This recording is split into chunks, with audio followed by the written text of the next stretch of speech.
nous, on ne prend pas en compte directement la démographie.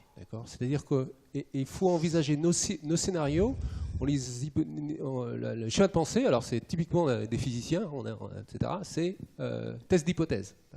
Supposons que dans le futur, moi c'est comme ça que je travaille, hein, le CO2, pour faire court, le méthane évolue comme ça ou comme ça, qu'est-ce qui va se passer? Alors, il n'y a pas que le CO2, il y a plein d'autres choses, et peu importe. Mon travail, c'est de dire, supposons que les choses évoluent comme ça, qu'est-ce qui va se passer en termes de climat? Ça, c'est vraiment mon travail.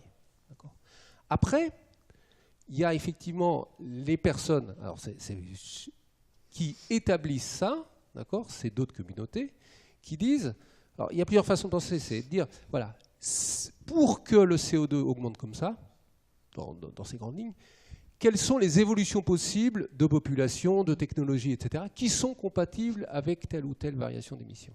Et ça, c'est une autre discipline avec d'autres choses.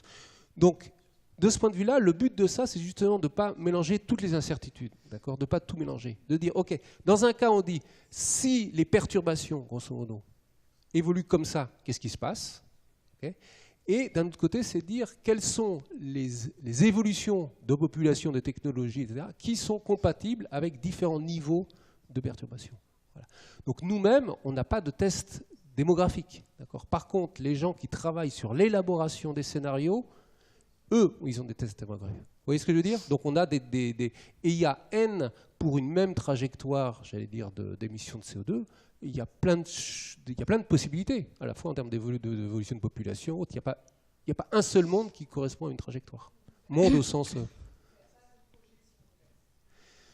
On fait des projections basées sur des scénarios d'émissions. Donc on a des scénarios d'émissions ou de concentration de gaz à effet de serre. Et nous, on étudie la partie climatique.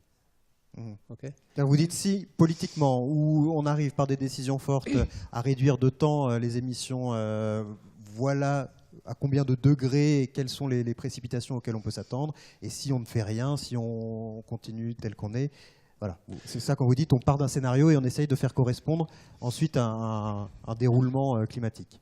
Voilà, mais supposons qu'on est 4 terres. Et qu'on ait 4 observations de l'évolution de CO2. Nous, notre position en tant que jugeant physicien du climat, c'est on a 4 terres dans lesquelles le CO2 évolue comme ça. Comment évolue le climat? Voilà, c'est vraiment ça la démarche. Et après, il y a effectivement une autre question, c'est quelles sont... Mais c'est une autre question.